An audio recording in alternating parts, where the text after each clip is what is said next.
up, guys? So welcome to another episode of Sips with Mellyrose. And today we have the one and only Shradah with us. Hi. Hi. Thank you for coming through and holding a vibe with me.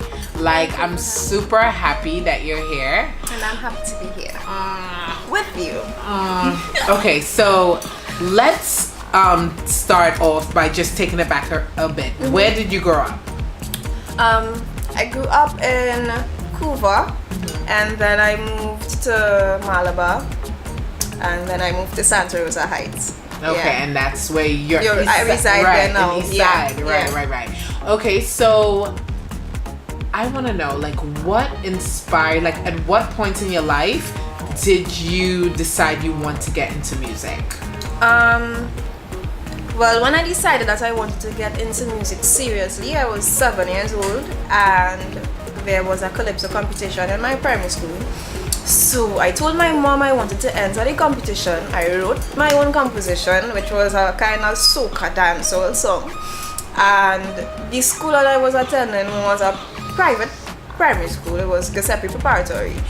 So it didn't have a lot of people, and we were also not allowed to be that wild.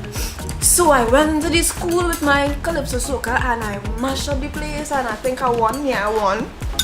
And that was the beginning of my musical career. Yeah. Right. Okay, so after that, what step did you take to get into the industry? Well, you were a kid. Mm-hmm. Did your parents have a part to play with you doing music for? Yeah, well, actually my dad was in the fire service band. He's a trumpet player. And well, usually when you sing junior calypso, yes, you record, but at that point in time I don't think I was recording that much. I was like going off of my scores and singing with the band. It was a story. I did record because I think I still have those songs.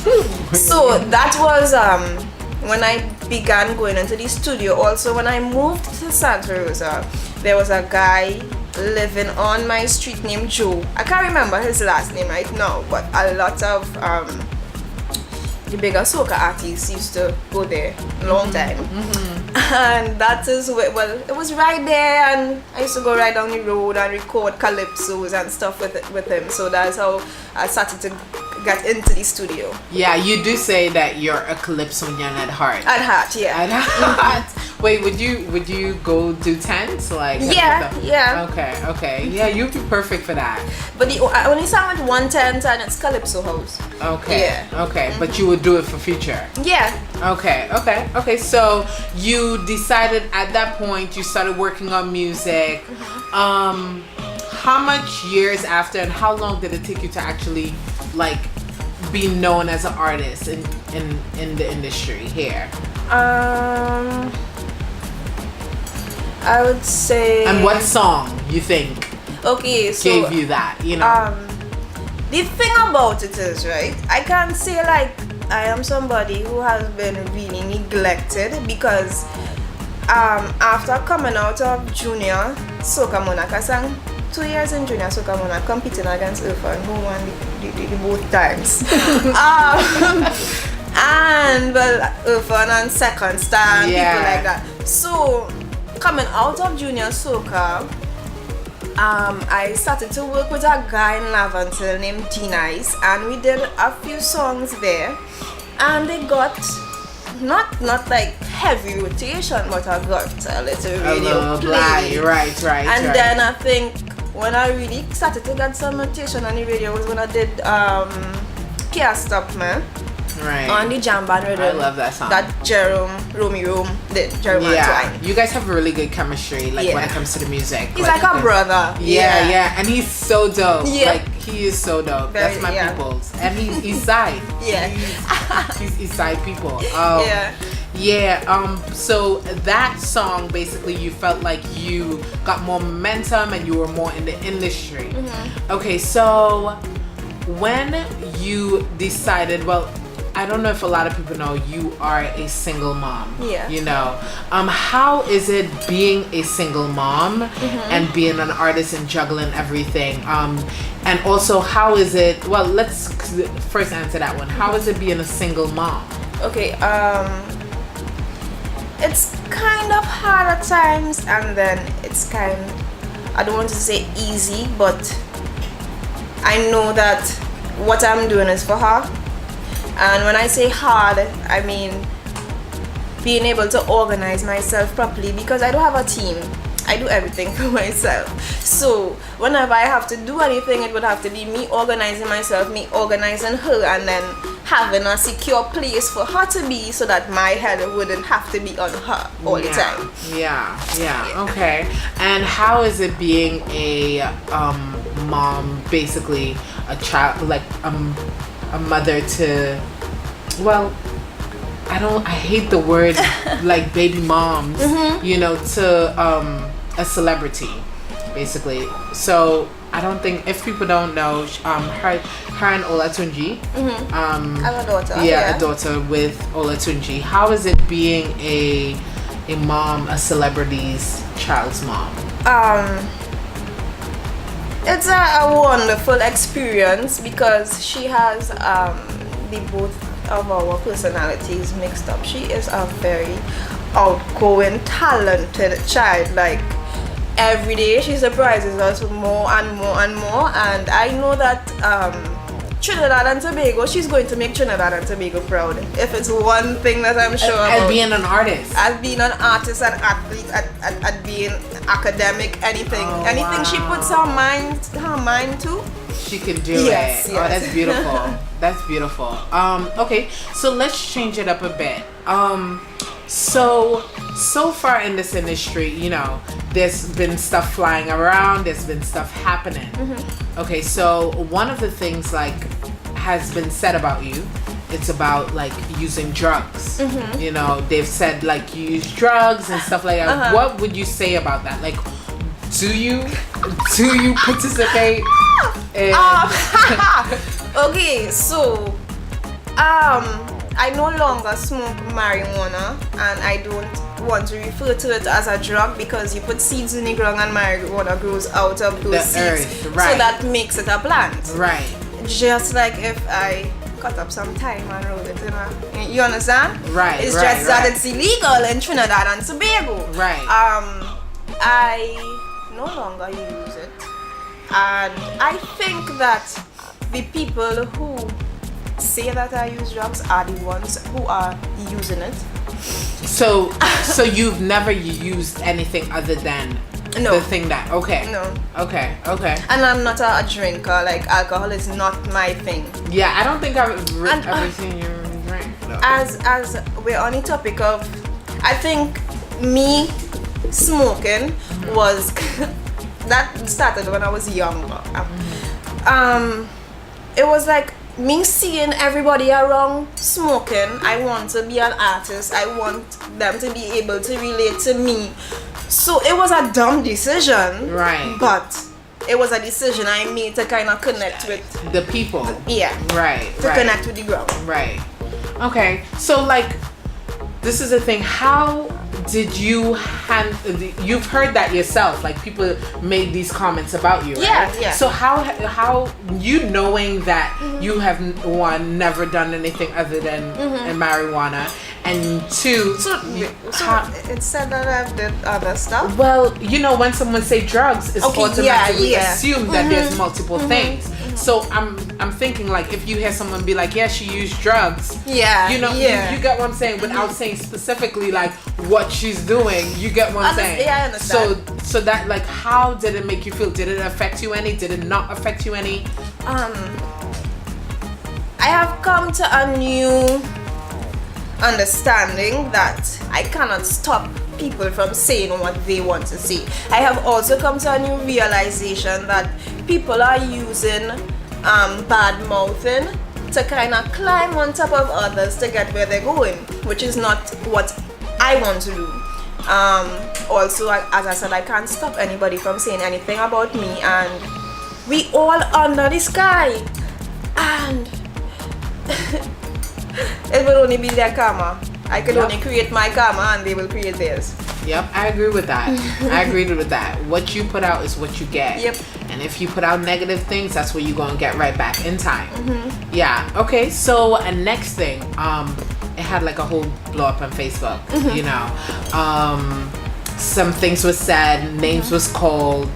You know, how did you deal with that? Well, we're not going to go in depth of the situation, but I want to know, like, what made you even do that in the first place? Okay, so what made you, what feeling made you feel like you had to go up and do that? Okay, so I'm a Sagittarius. I am a very emotional person. I was in a depressed state for a while, and it was my birthday. I went to a concert and I felt like renewed. Right? So I went home. Actually, I was also going to look for a job, and I was in a situation before that could have hampered when I go to look for the job. It could have hampered my chances of getting a job. So I decided, you know what, I'm going to do a cleanse. That everything that I have on my chest that is making me upset, that I keep going over in my head, I'm just going to release it, and that's that. And also, I think like Facebook, Instagram, Twitter, even as an artist, that's a blog. If I die tomorrow, what's on my Facebook is what's going to be remembered of me. My daughter could go back and look at all my pictures on Facebook, on Instagram, on whatever it is. So it's just a log that I was doing, a natural cleanse for myself. I'm a kind of person who really doesn't speak a lot about my problems. So in doing that, I was accused of something that I did not say, or what I said was twisted, and that is okay. So after the situation, after everything was done and said and all of that, how did it affect you? Like, how is it affecting your life now? Is it affecting your life now? Every day. How are you dealing with it? And yeah, how are you dealing with it? And how did it affect you? It happened a while ago.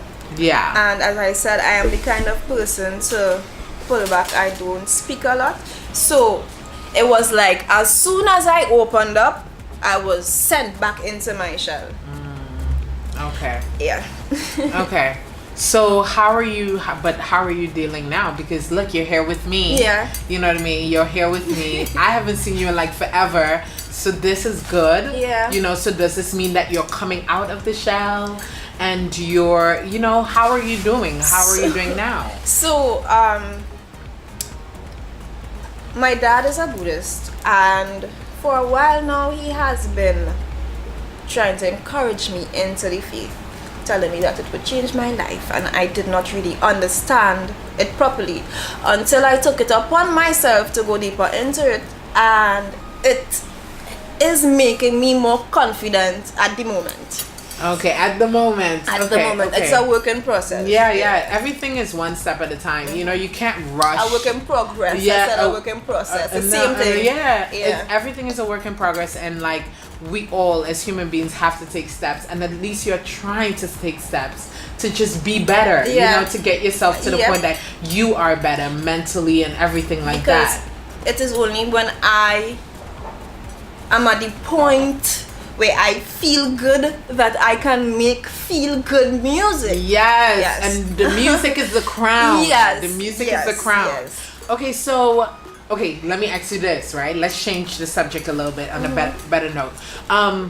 Music wise, you're hearing all the music out, what's going on the ground, or what sound, what artist, what anything you're seeing going on that you think is next? Who do you think is next? What you think is next to happen? Like, meaning like genre of music, it could be artists, it could be producer, it could be anything. Like, who or what do you think is next?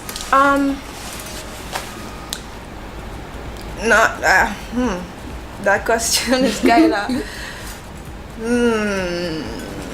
I don't know how to answer that question, right? That's fine. That's because fine. at the end of the day, it's the people who choose Yeah. what they want next. Yeah, but you know what you like to hear. It's like just like your personal opinion. You know what I mean? Like, who do you think is next? Like, what maybe even a sound that you're hearing. You know what I mean? Maybe like a mix of genre, or any producer you're working with, or anything like that you think is next. You know, well, that's fine too. That's absolutely fine. So what's your vice? Like, what is the thing? You know, now you no longer smoke, you're not a big drinker. So what's your vice? Being in my mind. Being in that's a dangerous place to be, though. Exactly. You know, so maybe you could just make the music your outlet and make that your vice. Yeah. Instead of being, it's what I'm trying to do at the moment. That's and all is a work in process. In progress. Maybe I should make that my thing. Exactly. So, yeah. I forgot what the question was. You were basically saying you're working on that, the music. Right. Yeah, so that's what I'm doing right now, is trying to get what is inside out. Yeah, and that's like, for a lot of people, like for me, I know like my heaven place is the studio. Like I love to be creating. I love the creative space. I love, you know what I mean, just being around creatives and stuff like that. You know what I mean? So I definitely get what you're saying. Okay. And like, if you were to give any advice to any artist coming into the industry, what would it be? Be strong. Be very strong mentally. Don't think that it is a game. Yep. And be prepared to work hard. Very hard. Very, very hard. And don't give up. No. Don't give up. If you want it, you want. Yep. Yeah. Yep. Okay, so what do you have coming up next? Like, what are you working on? And with who? Okay, so I have been put in on a team called One Mind Entertainment as a writer, and also to learn to produce. So that is what I'm doing right now. I have a song called Bounce It Low that I released a little while ago. I think I kind of got all my frustration out in that song. In the song, okay. Yeah, the frustration. That's so needed. So yeah. From that little uproar that happened, I got my frustration out in that song. So basically, it's me dealing with my daughter, my home life, and making that steady. Yeah, building a foundation, a solid one. Okay, that's beautiful. That's beautiful. So, I'm super excited to hear like what you have next, because you're super talented. And just don't give up. Don't give up, and keep pushing. And don't give up on the music. I won't. Okay? I won't. Because music is you. Okay? Thank you. Okay, you're welcome. Thank you for coming. Thanks for having me. Okay, guys, so thank you for joining us. I hope you guys enjoyed this episode. I'll see you guys next time. Don't forget to check us out on social media at The Bass Now Media, and don't forget to check us out online at feedthebassnow.com. Okay, bye guys. Bye.